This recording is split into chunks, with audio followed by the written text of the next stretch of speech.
आजच्या या नव्या सखोल चर्चेमध्ये खूप खूप स्वागत. आजचा आपला विषय खऱ्या अर्थाने काय म्हणतात त्याला, एका वैचारिक खजिन्यासारखा आहे. हो, नक्कीच.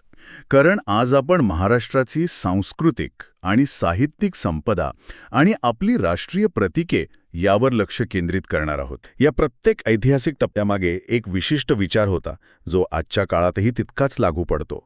तो विचार आपल्याला उलगडून पाहायचा आहे. मी विचार करत होतो की सुरुवात आपण भारताच्या राष्ट्रीय ओळखीपासून करावी. उत्तम कल्पना आहे. आपल्याकडे काही अत्यंत साधी पण खूप प्रभावी अशी राष्ट्रीय प्रतीके आहेत. म्हणजे राष्ट्रीय फूल म्हणून कमळ, राष्ट्रीय प्राणी वाघ, राष्ट्रीय पक्षी मोर आणि आपला तिरंगा.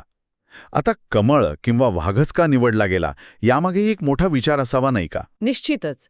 जर आपण याच्या व्यापक संदर्भावर नजर टाकली तर आपल्या लक्षात येईल की ही प्रतीके म्हणजे केवळ कागदावरची चित्र नाहीत. बरोबर. भारत हा भौगोलिक आणि सांस्कृतिकदृष्ट्या अत्यंत विविधतेने नटलेला देश आहे. इथे प्रत्येक 100 किलोमीटरवर भाषा आणि चालीरीती बदलतात. हो, अगदी पेहरावही बदलतो. होय. तर अशा या प्रचंड मोठ्या आणि वैविध्यपूर्ण देशाला एका भावनिक सूत्रात एकत्र बांधण्याचं काम ही प्रतीकं करतात. आता वाघाचंच उदाहरण घ्या. वाघ हा संपूर्ण भारतभर आढळणारा प्राणी आहे. त्याची डौलदार ताकद आणि चपळता. हो, ती चपळता हे राष्ट्राच्या सामर्थ्याचं प्रतीक मानलं गेलं. तसंच कमळाचं सौंदर्य हे चिखलातही अबाधित राहतं, जे कठीण परिस्थितीतही राष्ट्राच्या शुद्धतेचं प्रतिनिधित्व करतं. आणि मोराचा पिसारा? मोराचा मनमोहक पिसारा आपल्या निसर्ग संपदेची साक्ष देतो आणि तिरंग्यातील रंगांचा अर्थ एका अखंड आणि प्रगल्भ भारताची प्रतिमा तयार करतो. हे खूपच रंजक आहे. आणि याच राष्ट्रीय ओळखीचा आणखी एक महत्वाचा भाग म्हणजे राष्ट्राचा आवाज. म्हणजे बघा, अनेकदा राष्ट्रीय गीत आणि राष्ट्रीय गाणे यात थोडा गोंधळ उडताना दिसतो. पण आजच्या आपल्या संदर्भ साधनानुसार हे अगदी स्पष्ट आहे की जन गण मन हे आपलं राष्ट्रीय गीत आहे. होय, ज्याला आपण नॅशनल अँथम म्हणतो. बरोबर. जे आपण अत्यंत आदराने ताठ उभे राहून गातो आणि ज्याने देशाला एक घटनात्मक ओळख दिली आहे. आणि वंदे मातरम हे आपलं राष्ट्रीय गाणे आहे. या दोन्ही रचनांचा इतिहास समजून घेणं खूप महत्वाचं आहे. वंदे मातरम हे केवळ एक गाणं नव्हतं, तर ती स्वातंत्र्य लढ्यातील एक रणगर्जना होती, ज्याने लाखो तरुणांना प्रेरणा दिली. अगदी बरोबर. ज्या काळात भारतीयांना एकत्र येण्यासाठी एका भावनिक साधेची गरज होती, तेव्हा या शब्दांनी ती ऊर्जा दिली. आणि जनगण मन हे भारताच्या भौगोलिक अखंडतेचं आणि विविधतेतील एकतेचं वर्णन करणारं एक महान काव्य आहे. आणि या गीतांसोबतच आणखी एक गोष्ट असते जी राष्ट्राचा आवाज बनून घुमते, ती म्हणजे घोषणा. हो, घोषणांमध्ये संपूर्ण समाजाला जागे करण्याची एक विलक्षण ताकद असते. जसं की आपल्या साधनांमध्ये अटल बिहारी वाजपेयी यांच्या एका प्रसिद्ध घोषणेचा उल्लेख आहे, जय जवान, जय किसान, जय विज्ञान. पण मूळ घोषणा तर लाल बहादूर शास्त्रींची होती, बरोबर? होय. शास्त्रीजींनी 1965च्या युद्धाच्या आणि देशासमोरील अन्नधान्याच्या टंचाईच्या काळात जय जवान जय किसान ही घोषणा दिली होती. म्हणजे सैनिक आणि शेतकरी हे दोन मुख्य आधारस्तंभ आहेत, हे त्यांनी अधोरेखित केलं. अगदी तेच. पण काळाच्या ओघात राष्ट्राच्या गरजा बदलतात. 1998मध्ये पोखरणच्या अणुचाचण्यांनंतर अटल बिहारी वाजपेयींनी ह्या घोषणेत जय विज्ञान हा शब्द जोडला. हां, केवळ शब्दांचा खेळ नव्हता ना? अजिबात नाही. देशाला आता फक्त संरक्षणापुरते आणि शेतीपुरते मर्यादित न राहता तंत्रज्ञान आणि विज्ञानाच्या आघाडीवर जगाचं नेतृत्व करायचं आहे, हा तो दूरदृष्टीचा विचार होता. एका घोषणेने देशाच्या प्रगतीची संपूर्ण दिशा स्पष्ट केली. आणि याच संदर्भात लोकमान्य टिळकांची ती सिंहगर्जना आपण कशी विसरू शकतो? स्वराज्य हा माझा जन्मसिद्ध हक्क आहे आणि तो मी मिळवणारच. अंगावर काटा आणणारी घोषणा आहे ती. पण माझा प्रश्न असा आहे की या एका वाक्याने त्या काळात असा काय चमत्कार केला असेल की संपूर्ण देश जागा झाला? कारण ती केवळ एक घोषणा नव्हती, तर ती एका पारतंत्र्यात खितपत पडलेल्या समाजाला दिलेली एक जाणीव होती. स्वतःचा आत्मविश्वास गमावलेला समाजाला. हो. त्या एका वाक्यात टिळकांनी गुलामीविरुद्धचा असंतोष आणि स्वातंत्र्याची नैसर्गिक आकांक्षा या दोन्ही गोष्टी अत्यंत प्रभावीपणे मांडल्या. स्वराज्य ही कुणाची मेहरबानी नाही, तर तो निसर्गाने दिलेला हक्क आहे. आणि ही भावना जेव्हा सामान्य माणसाच्या मनात रुजते, तेव्हा कोणताही जुलमी समाज किंवा सत्ता त्यांना दाबू शकत नाही. अगदी बरोबर. शब्दांची ताकद एका समाजाची मानसिकता कशी बदलू शकते याचंही उत्तम उदाहरण आहे. आता शब्दांच्या आणि साहित्याच्या याच ताकदीचा विचार करताना आपल्याला आपल्या प्राचीन आणि मध्ययुगीन वारशाकडे वळावं लागतं. तिथेच तर खऱ्या अर्थाने हा विषय रंजक ठरतो. हो, कारण प्राचीन महाकाव्यांचा विचार केला तर महर्षी वाल्मिकींचे रामायण आणि महर्षी व्यासांचे महाभारत आणि त्यातील भगवद्गीता हे ग्रंथ आजही आपल्याला दीपस्तंभासारखे मार्गदर्शन करतात. नक्कीच. हजारो वर्षांपूर्वी लिहिलेले हे साहित्य आजही आपल्या संस्कृतीचा कणा कसे काय असू शकते? कारण हे ग्रंथ मानवी जीवनातील अत्यंत मूलभूत प्रश्नांना हात घालतात. कर्तव्य, धर्म, न्याय आणि मानवी भावनांचा संघर्ष या गोष्टी कोणत्याही कालखंडात बदलत नाहीत. ते मात्र खरे. पण ह्यातली सर्वात लक्षवेधी बाब ही आहे की एकाच प्राचीन ग्रंथाचा वेगवेगळ्या कालखंडात कसा नव्याने अभ्यास केला गेला. भगवद्गीता हा मूळ संस्कृतमधील ग्रंथ, पण आधुनिक काळात 2 महान नेत्यांनी या एकाच ग्रंथाचा पूर्णपणे वेगवेगळ्या दृष्टिकोनातून अन्वयार्थ लावला. आपण लोकमान्य टिळक आणि आचार्य विनोबा भावे यांच्याबद्दल बोलत आहात ना? होय, लोकमान्य टिळकांनी मंडालेच्या तुरुंगात असताना गीता रहस्य हा ग्रंथ लिहिला. ब्रिटिश सरकारच्या कैदेत आणि अत्यंत कठीण परिस्थितीत. हो, आणि त्यातून त्यांनी गीतेतील कर्मयोगावर भर दिला. अन्याय सहन न करता, फळाची अपेक्षा न ठेवता, कृतिशील होण्याचा आणि लढण्याचा संदेश त्यांनी देशाला दिला. म्हणजे त्यांच्यासाठी गीता हा एक राजकीय आणि सामाजिक उठावाचा पाया होता. अगदी तसंच. आणि दुसरीकडे आचार्य विनोबा भावे यांनी सामान्य माणसाला गीता समजावी म्हणून गीताईची निर्मिती केली. विनोबा भावे यांचा उद्देश पूर्णपणे वेगळा होता का? हो, कारण त्यांची आई संस्कृत वाचू शकत नव्हती आणि ती या गीतेच्या अर्थाचा लिहायचा होता. त्या मातृप्रेमातून त्यांनी अत्यंत सोप्या आणि ओघवत्या मराठीत गीताई लिहिली. म्हणजे एकाने गीतेतून कर्मयोगाचे रहस्य उलगडून देशात राजकीय क्रांतीची ठिणगी टाकली, तर दुसऱ्याने तीच गीता सोप्या भाषेत आणून समाजाला एक आध्यात्मिक शांतता आणि वैचारिक बैठक दिली.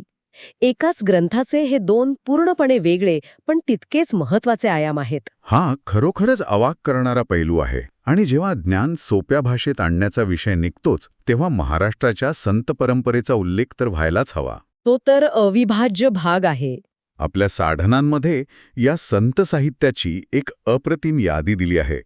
संत ज्ञानेश्वरांची भावार्थ दीपिका, ज्याला आपण सर्वजण ज्ञानेश्वरी म्हणून ओळखतो, संत तुकारामांची अभंगगाथा, संत एकनाथांचे भावार्थ रामायण आणि संत रामदासांचा दासबोध. या सर्व कलाकृतींनी समाजाला एक नवी दिशा दिली. पण मला नेहमी असा प्रश्न पडतो की त्या काळात ज्ञान संस्कृतमधून प्राकृत म्हणजे आपल्या मराठी भाषेत आणणे एवढे सोपे होते का? तत्कालीन प्रस्थापित व्यवस्थेने याला विरोध केला नाही का? खूप मोठा आणि प्रखर विरोध झाला. कारण प्रस्थापित व्यवस्थेसाठी ज्ञान ही एक प्रकारची मक्तेदारी होती आणि ती केवळ संस्कृत भाषेपुरती मर्यादित होती. म्हणजे सामान्य माणसाला ते समजायला नको अशीच काहीशी धारणा होती. होय, संत ज्ञानेश्वरांनी जेव्हा ज्ञानेश्वरी लिहिण्याचे ठरवले तेव्हा त्यांना समाजाचा मोठा रोष आणि बहिष्कार सहन करावा लागला. पण तरीही ते डगमगले नाहीत. नाही. माझा मराठाची बोलू कौतुके असा अभिमान बाळगत त्यांनी सर्वसामान्यांच्या भाषेत तत्वज्ञान मांडले. संत परंपरेचे हेच तर सर्वात मोठं योगदान आहे. त्यांनी ज्ञानाचे लोकशाहीकरण केले. समाजातील शेवटच्या घटकापर्यंत ज्ञानाची गंगा पोहोचवणे ही एक प्रचंड मोठी सामाजिक क्रांती होती. म्हणूनच महाराष्ट्रात समाज प्रबोधनाची एक मोठी लाट निर्माण झाली. म्हणजे हे संत खऱ्या अर्थाने त्या काळातील सर्वात धाडसी समाजसुधारकच होते. आणि साहित्याच्या याच प्रवाहात पुढे जाऊन जेव्हा आपण आधुनिक मराठी साहित्याकडे वळतो तेव्हा एक खूपच रंजक प्रकार पाहायला मिळतो. कोणता प्रकार? साहित्यिकांनी घेतलेली टोपण नावे. मला तर अनेकदा या टोपण नावांची तुलना एखाद्या सुपरहिरोच्या अल्टर इगोशी करावीशी वाटते. हा, हे उदाहरण खूपच मार्मिक आहे. पण साहित्यिकांना अशा गुप्त ओळखीची गरज का भासली असावी? मला असं वाटतं की समाजात त्यांची ओळख एका सामान्य नावाने असते, पण जेव्हा ते हातात लेखणी घेतात तेव्हा ते एका नव्याच नावाने आणि एका नव्या ताकदीने व्यक्त होतात. हो, हे अगदी शक्य आहे. आता ही यादीच बघा. कृष्णाजी केशव दामली हे जेव्हा कविता करतात तेव्हा ते केशवसूत बनतात. त्र्यंबक बापूजी ठोंबरे हे नाव किती गंभीर आणि भारी भरकम वाटतं. पण त्यांच्यात दडलेला निसर्ग कवी, बालकवी या नावानी साहित्यात अजरामर होतो. बरोबर. या टोपण नावांनी साहित्यिकांना एक वेगळं वैचारिक स्वातंत्र्य दिलं. अनेकदा लेखकाला स्वतःच्या वैयक्तिक आयुष्यातील प्रतिमेच्या पलीकडे जाऊन व्यक्त व्हायचं असतं. राम गणेश गडकरी यांचंच उदाहरण घ्या ना. हो, त्यांनी नाटके स्वतःच्या म्हणजे राम गणेश गडकरी या नावाने लिहिली. कविता करण्यासाठी त्यांनी गोविंदाग्रज हे नाव धारण केले. आणि जेव्हा त्यांना विनोद लिहायचा होता, तेव्हा त्यांनी बाळकराम हे नाव घेतले. बरोबर, एकाच व्यक्तीमध्ये दडलेले हे 3 वेगवेगळे पैलू होते. हे तर थक्क करणारे आहे. एकाच व्यक्तीची 3 वेगवेगळी साहित्यिक रूपे. आणि यादी इथे संपत नाही. मुरलीधर नारायण गुप्ते हे या अगदीच रहस्यमय नावाने लिहित. आणि विष्णू वामन शिरवाडकर, जे मराठी मनाचा मानबिंदू असलेले साहित्यिक कुसुमाग्रज या नावाने ओळखले जातात. आणि प्रल्हाद केशव अत्रे, जे स्वतःच्या नावासाठी आणि अफाट विनोदी शैलीसाठी प्रसिद्ध होते, त्यांनी सुरुवातीला केशव कुमार हे नाव धारण केले होते. या सर्व नावांनी आणि त्यांच्या लेखणीने मराठी साहित्याचं दालन खऱ्या अर्थाने समृद्ध केलं आहे. आणि यात मला सर्वात आश्चर्याचा धक्का कधी बसला माहीत आहे? कधी? जेव्हा संदर्भ साधनांमध्ये मी वाचलं की नारायण सूर्याजी ठोनसर हे दुसरे तिसरे कोणी नसून प्रत्यक्ष संत रामदास आहेत. म्हणजे आपण त्यांना नेहमी संत रामदास याच नावाने ओळखतो. पण संतांनी स्वतःची मूळ नावे का सोडली असावीत? संतांच्या बाबतीत स्वतःचं मूळ नाव सोडणं हे स्वतःचा अहंकार किंवा मीपणा सोडण्याचं प्रतीक मानलं जातं. जेव्हा ते स्वतःला रामाचा दास म्हणजेच रामदास मानतात, तेव्हा ते स्वतःची मूळ भौतिक ओळख पूर्णपणे पुसून टाकतात. हां, त्यांच्या आध्यात्मिक प्रवासाचा एक अत्यंत महत्त्वाचा भाग असतो. तर नक्की. या साहित्याच्या प्रवाहात वी.स. खांडेकर यांची ययाती या अत्यंत महत्त्वाच्या ग्रंथाचाही उल्लेख आपल्या साधनांमध्ये आहे. पण हा नुसता पौराणिक ग्रंथ नाहीये ना? नाही, मुळीच नाही. ययाती हा केवळ पुराणातील एक राजा नाही. वी.स. खांडेकरांनी ययाती राजाच्या पौराणिक कथेचा आधार घेतला, ज्याने स्वतःच्या तारुण्याची हाव पूर्ण करण्यासाठी स्वतःच्या तरुण मुलाचे तारुण्य मागून घेतले होते. अगदी तीच कथा. पण या कथेतून खांडेकरांनी आधुनिक माणसाच्या कधीही न संपणाऱ्या भौतिक लालसेवर, त्याच्या अस्वस्थतेवर अत्यंत सखोल भाष्य केले आहे. आजच्या चंगळवादी समाजात ययातीची प्रवृत्ती प्रत्येक माणसात कुठेतरी दडलेली दिसते. हेच या कलाकृतीचे महत्त्व आहे. आणि माणसाच्या याच प्रवृत्तींना योग्य दिशा देण्याचं आणि समाजाला उन्नत करण्याचं काम ज्यांनी केलं, त्या क्रांतीच्या जनकांकडे आपण आता वळवलं पाहिजे. अगदी बरोबर. आपल्या संदर्भ साधनांमध्ये अशा 3 महापुरुषांचा प्रामुख्याने उल्लेख आहे, ज्याने भारतीय समाजाला एक नवी दिशा दिली. महात्मा फुले, लोकमान्य टिळक आणि महात्मा गांधी. हो, महात्मा फुले ज्यांनी स्त्री शिक्षणाचा पाया रचला, लोकमान्य टिळक ज्यांना भारतीय असंतोषाचे जनक म्हटले जाते, आणि महात्मा गांधी जे अहिंसेचे पूजक होते. पण या तिघांचे मार्ग तर पूर्णपणे वेगवेगळे होते. होय, या तिन्ही महापुरुषांच्या कार्याचं निष्पक्षपणे विश्लेषण करणं गरजेचं आहे. हे तिन्ही मार्ग अनेकदा एकमेकांच्या विरोधात वाटणारे होते. ते कसे? महात्मा फुले यांनी समाजातील तळागाळातील लोकांना हेरले.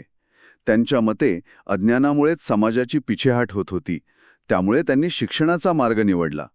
त्यांच्या मते सामाजिक समतेशिवाय राजकीय स्वातंत्र्य निरर्थक होतं. आणि लोकमान्य टिळकांनी मात्र जहाल राजकारणाचा मार्ग निवडला.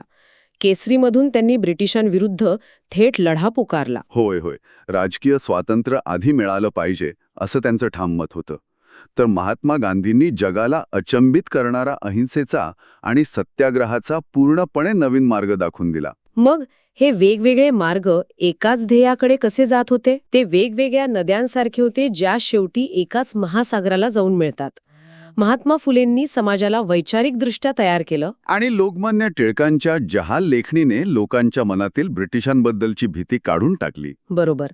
आणि याच तयार झालेल्या जमिनीवर महात्मा गांधींनी एका विशाल जन आंदोलनाची उभारणी केली, ज्याने अंतिम स्वातंत्र्य मिळवून दिलं.